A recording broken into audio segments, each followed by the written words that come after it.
Oh, good day. This is Philip Koerper. This is the Philip Koerper Show. This is episode 65, November 8th, 2018. Oh, I just want to start off with this Jim Acosta thing. This is just so amazing. Donald Trump yesterday was just, he was just so in his element. And he talked about the elections. He had a press conference. I think it was in the White House. It was in a really big room. There was lots of press there. He was great. He kept going on and on, answering questions. He said, hey, are you guys getting bored and stuff? And, you want me to keep going? And they're like, yeah, keep going. And so, of course, Jim Acosta, he's standing up. He's in the front row. He's got a handheld microphone, and he is just going on and on and on, okay? And he's not just asking the president questions. He is debating. He is arguing with the president. That's the new thing here.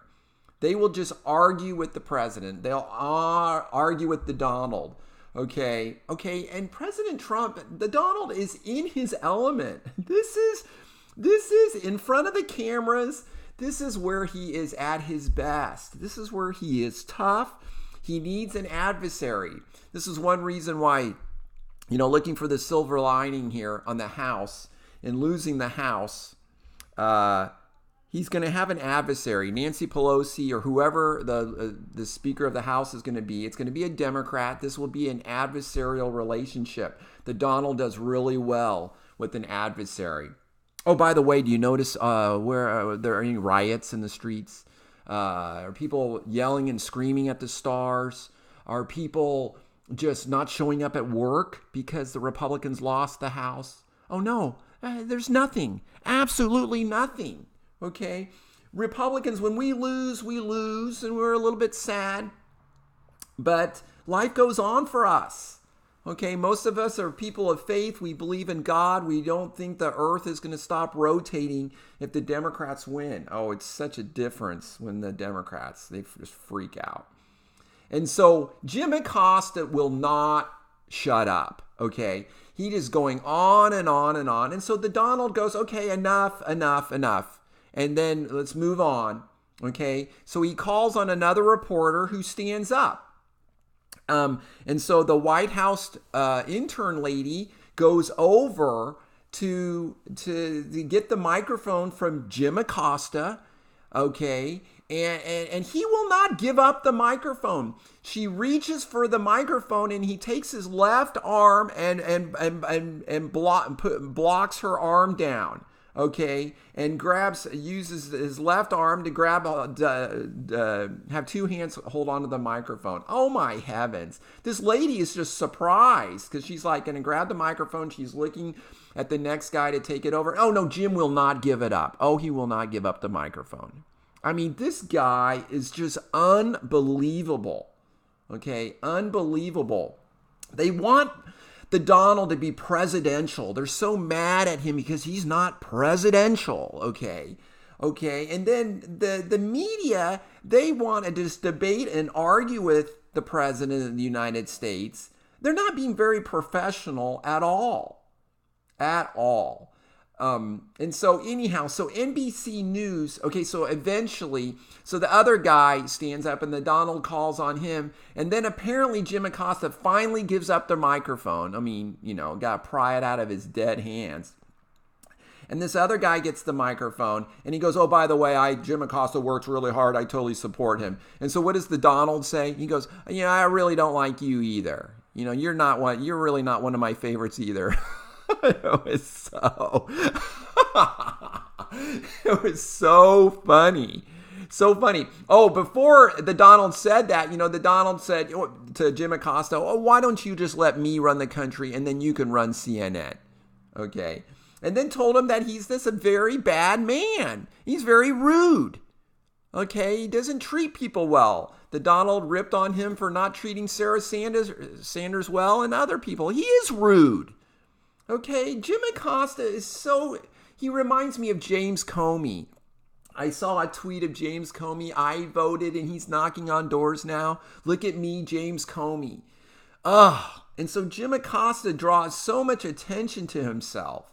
I guess he's going to run for president or something.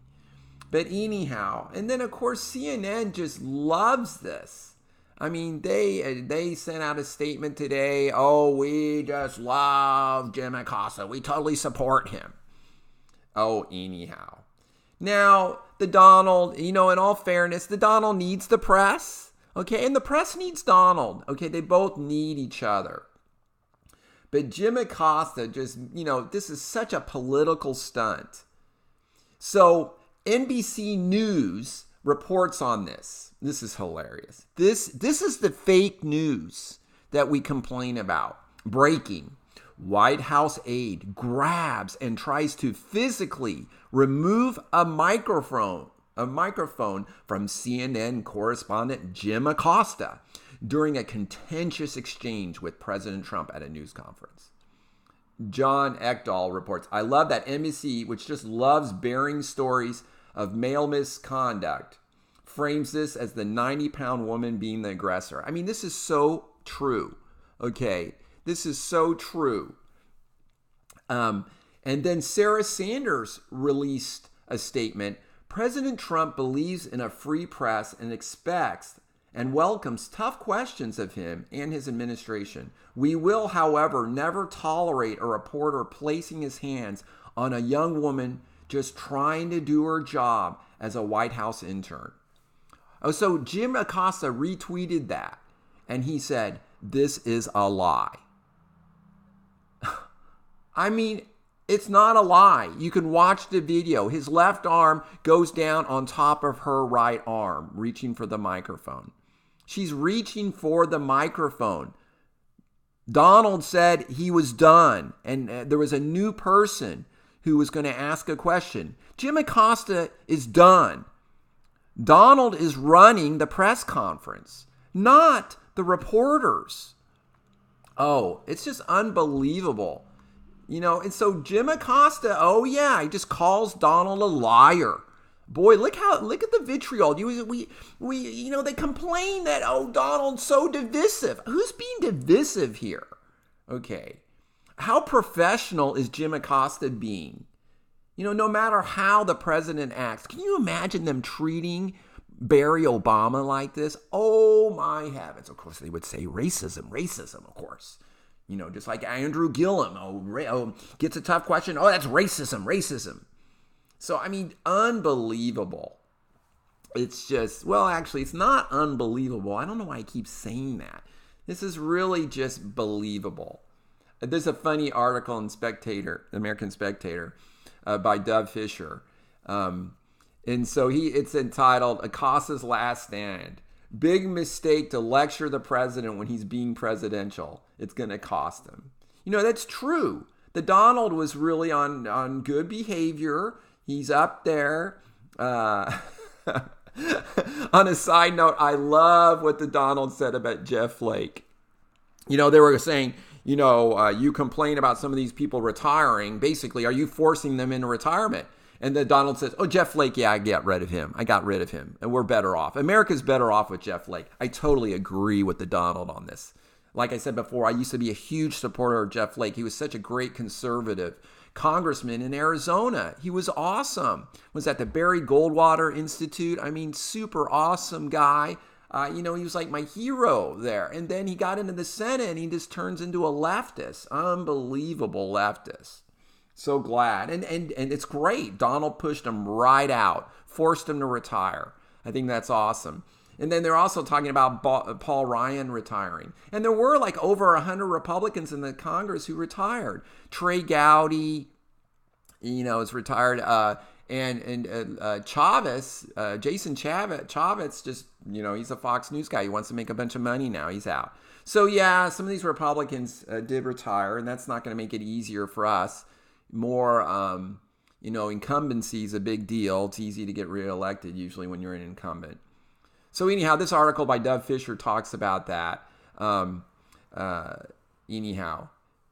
Yeah, he mentioned CNN wants his own TV show, Jim Acosta. And why not? A ranter like Van Jones has one. A racist like Don Lemon has one. Anthony Bourdain used to have one. Malaysia Airlines Flight 370 had one. At the presidential morning after press conference, Mr. Trump actually was the most presidential I've ever seen him.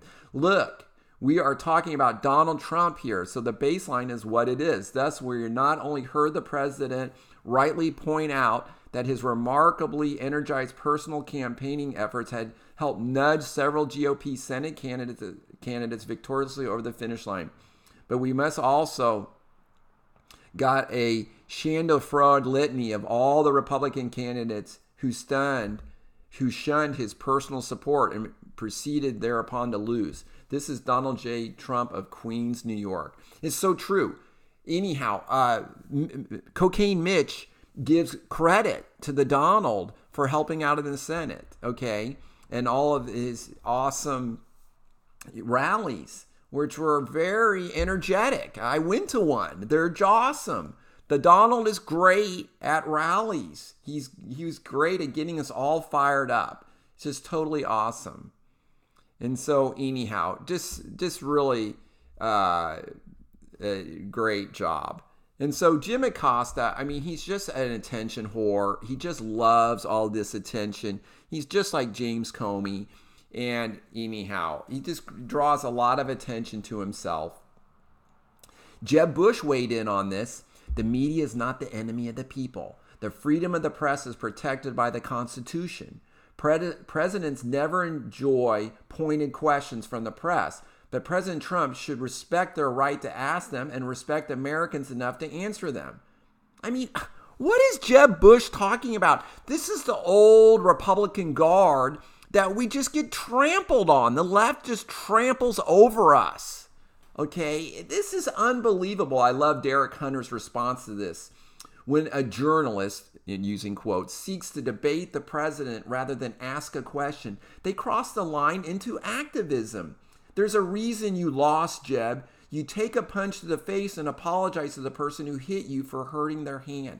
This is so true. And this is why the Donald, we are so happy to have him on our side right now, because he will fight back.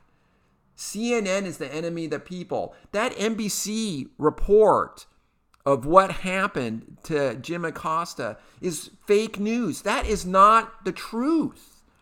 Okay, you can see how they're twisting that. They're blaming it on the intern, the White House intern trying to grab the microphone.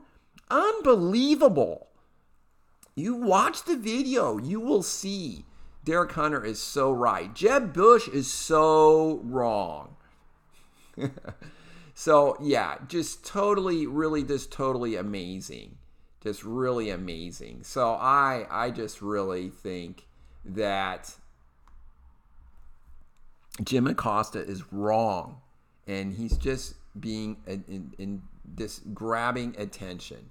So, I think, and this is the response from CNN, which Jim Acosta, of course, retweeted. This president's ongoing attacks on the press have gone too far. They are not only dangerous, they are disturbingly un-American. While President Trump has made it clear he does not respect a free press, he has sworn obligation to protect it. A free press is vital to democracy, and we stand behind Jim Acosta and his fellow journalists everywhere. This is such garbage. Okay? Free press, okay? They can be, they can report whatever they want, but if they want to just argue with the president and debate him, he doesn't have to do that. And when they act, and he is free to criticize the press. That's his freedom of speech. Unbelievable. CNN is just gone off the deep end. I mean, golly, no wonder their ratings are so low.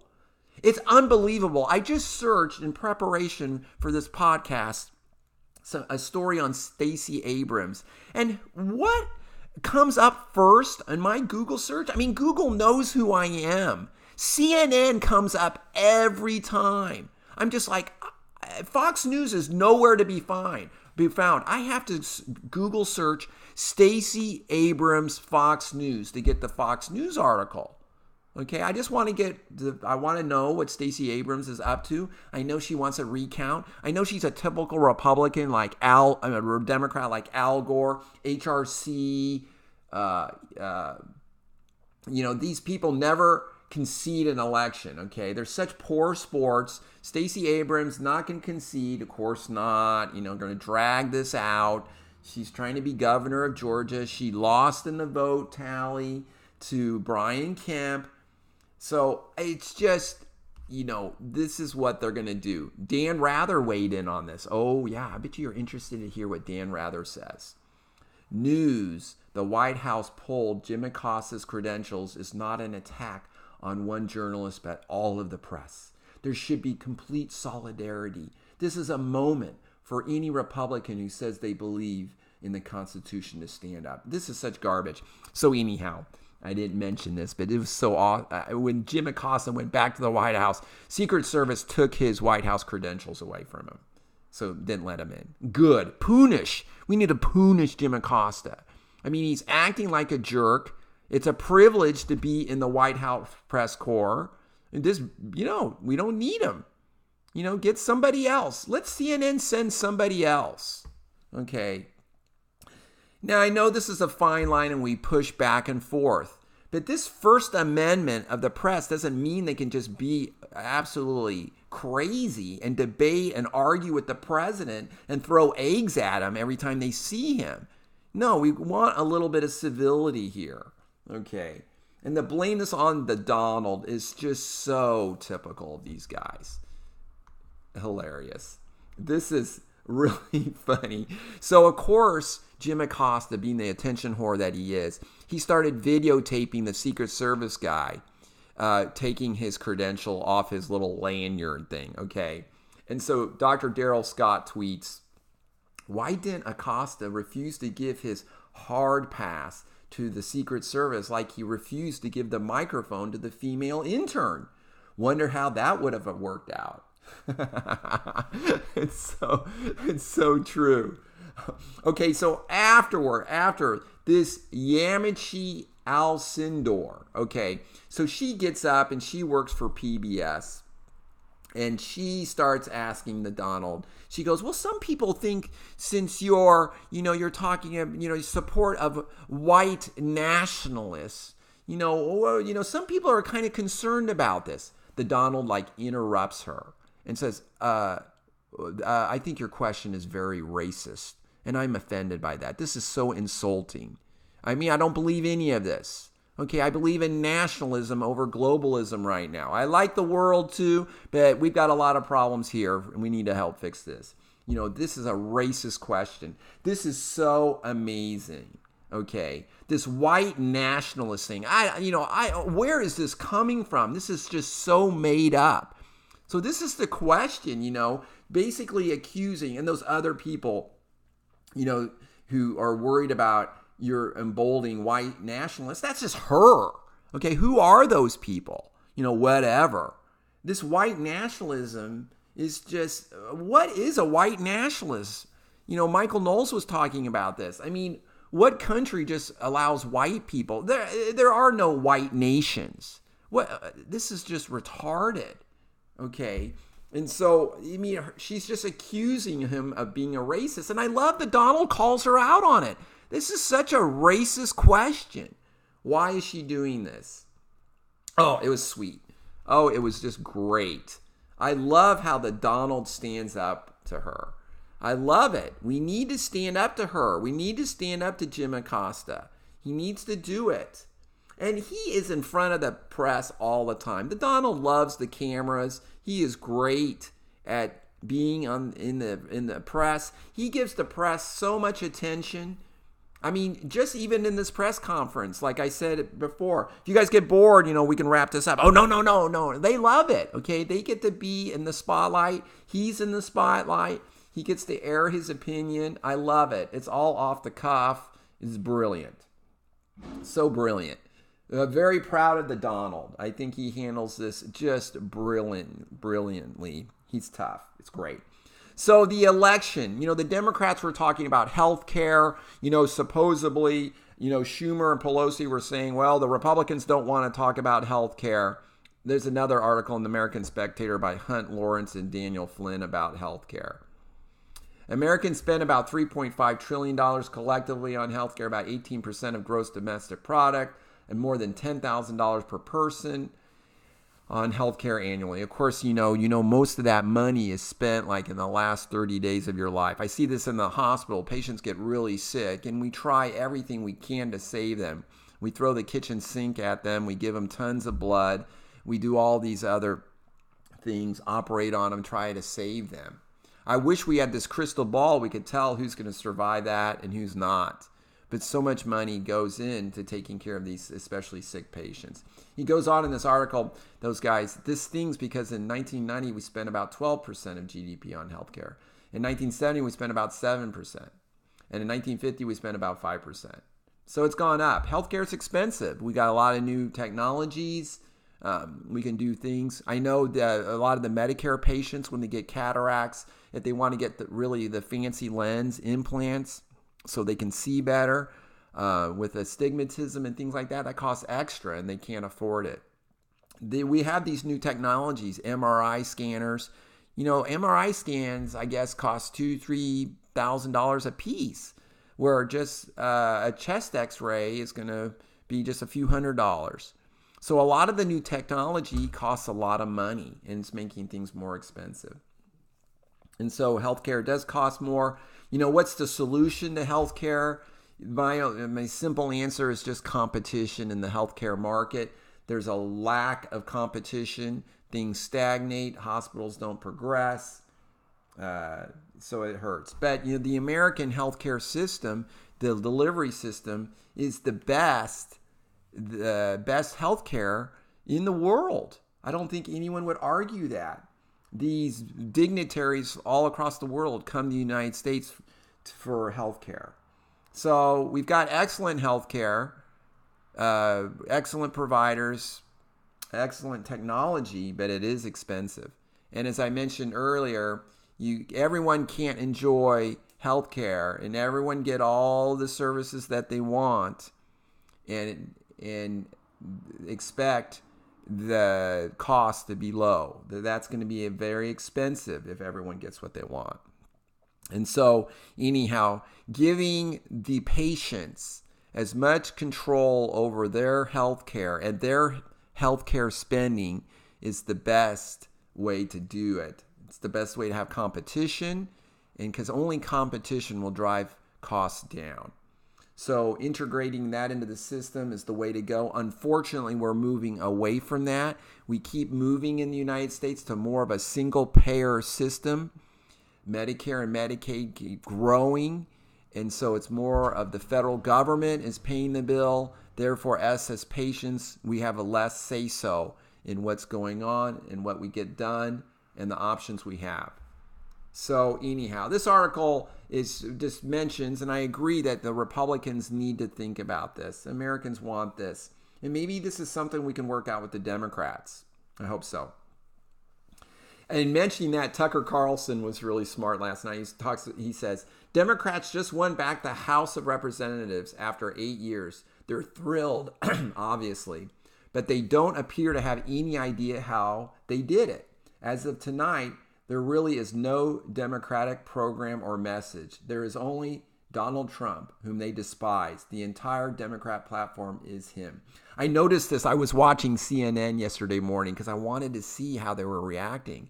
And Wolf Blitzer was just Jake Tapper were just kind of really mellow and almost looked depressed. So I thought that was interesting. And so the Democrats really don't know what to do. They know that the Senate, when they made the big deal and threw a bunch of mud at Brett Kavanaugh, they know that didn't work very well. Those 3 senators lost.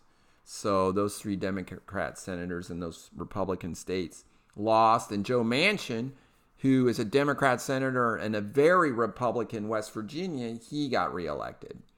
So anyhow, there is some confusion there. They don't really have a super clear message. They did take over the House which is good for them and bad for us. But the good news, well, not the good news is, but, really, what is their mandate? Do they have a mandate? Is it open borders, abolish ICE, raise taxes? What is going on there? Don't really know. So anyhow, that's kind of interesting. Unfortunately, last night in Thousand Oaks, California, some guy went into this Borderline Bar and Grill in Thousand Oaks, California, and shot and killed a bunch of people. And then apparently he killed himself. There was Ron Hellis, who was a sheriff sergeant, close to retirement. He went in and was shot and killed, and he died later, shot. So we are grateful for the law and order enforcement officers who put their lives in harm's way to protect us. I'm very grateful for him and so sorry that he passed, and pray for his family. I'm very grateful for our police officers who work so hard to keep us safe. Charlie Kirk tweeted on that, 97.8% of the public mass shootings since 1950 have occurred in gun-free zones. Less than 20% of gun crimes are committed by law-abiding gun owners. From 2007 to 2015, overall murder rates fell by 18%, while the percentage of concealed carry permits increased by 190%. Concealed carry is definitely the way to go. I saw this this horrendous video. I forgot how old this guy was. This elderly gentleman was getting out of his Ford Taurus. I think this was in Las Vegas or Nevada. And there was a security camera, and these three young kids come right up to him. One holds his hands. The other one just starts hitting him in the head, knocks him down, keeps punching him. The other one gets in his car. I mean, this is just awful. I hope they catch these kids. This is just horrendous. Concealed carry, or keeping, trying to defend ourselves from crime like this is a challenge. Concealed carry, would probably be the only way that this elderly man possibly would be able to protect himself. So very sad. I hope they catch those three kids. Gosh, it's just awful to see that. So anyhow, this is kind of on a negative tone here, but Tucker Carlson had some activists. So they go over, they ring his doorbell, they gather outside of his house. I guess he's got 4 or 5 children there. And they start protesting and yelling, go home, yelling, chanting things. Tucker Carlson, we will fight. Just incredible. It's just unbelievable. Where is the freedom of speech here? Okay, where's Tucker Carlson's freedom of speech? Okay, so the government can't limit his speech. How come these people are protesting? What do they got wrong with Tucker Carlson? Can't he express his views? Oh, no. They don't want Tucker Carlson. Where is the left condemning this? Okay, Maxine Waters, Barry Obama, HRC, Eric Holder. Where are they condemning this? This is the stuff Maxine Waters is just totally encourages this nonsense. Really? Is this divisive, what they're doing, protesting in front of his house? Really? Does anyone really want that? Should we go protest in front of Jim Acosta's house, his mansion? Really? I don't want to do that. Let Jim Acosta be the crazed media person, the attention getter, seeker that he wants to be. Whatever. He can do that. But if he's going to be arguing and fighting with White House interns and not giving up his mic so his colleagues can ask questions, if he's so self-centered, whatever. But do we have to really tolerate that? Does the president of the United States have to put up with a reporter who's just out of control, doesn't play by the rules? No.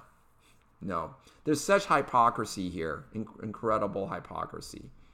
There's this interesting Daily Caller article that Rand Paul retweeted, and we're talking about marijuana issues and on the ballot. And I mentioned that yesterday, how a lot of the states have passed these new laws allowing more marijuana use, either for medical use or for a personal recreational use. And then the federal government has all these laws against this.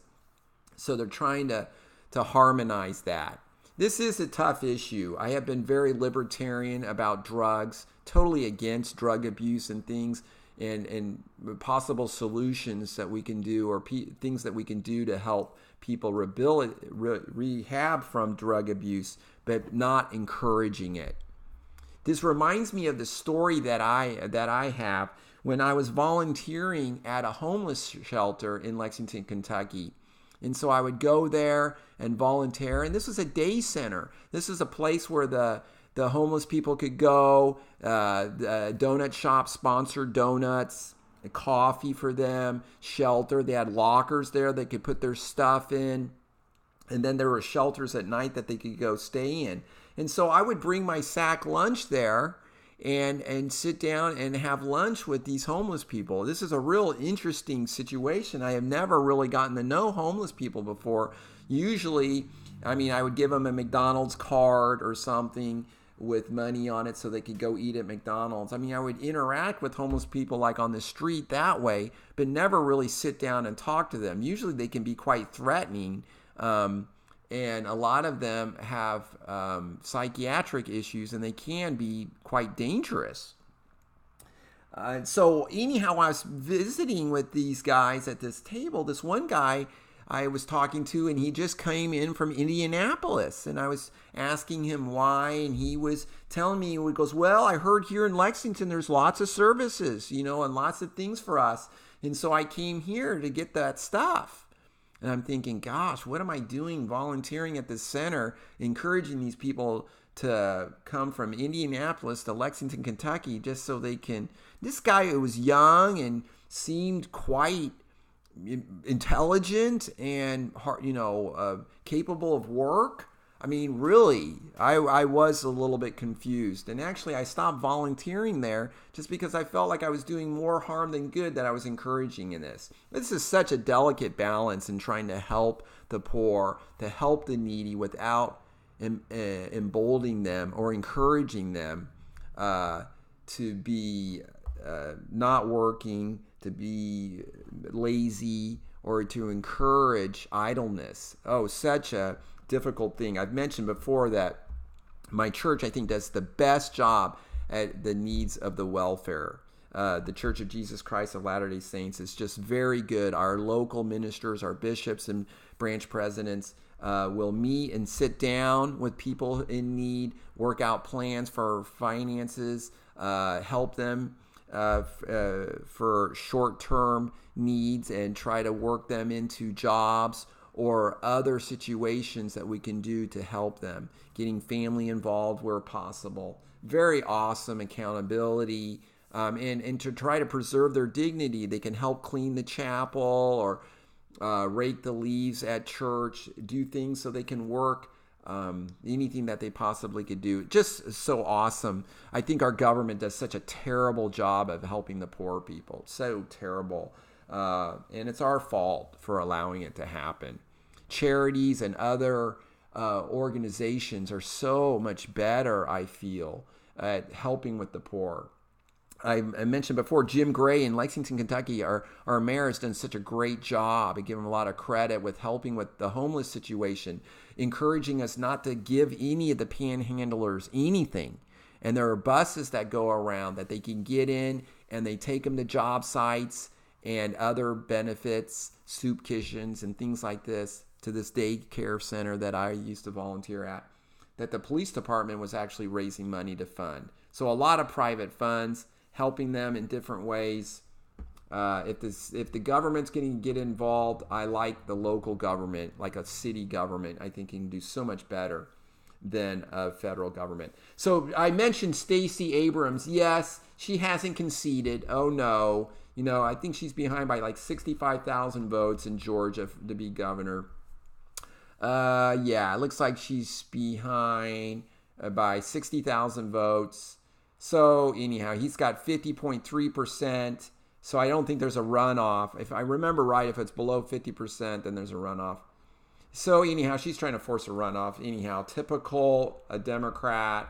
Good grief, will not throw in the towel even when she loses. I want to end on a very good note. George Washington. Oh yes, let's go with him. And he is reportedly said, "It is better to offer no excuse than a bad one." So great to be with you guys today. Thank you so much for listening. I'm Philip Koerper. This is the Philip Koerper Show, copyright 2018. You can subscribe on iTunes or SoundCloud or watch on YouTube. You guys have a great day.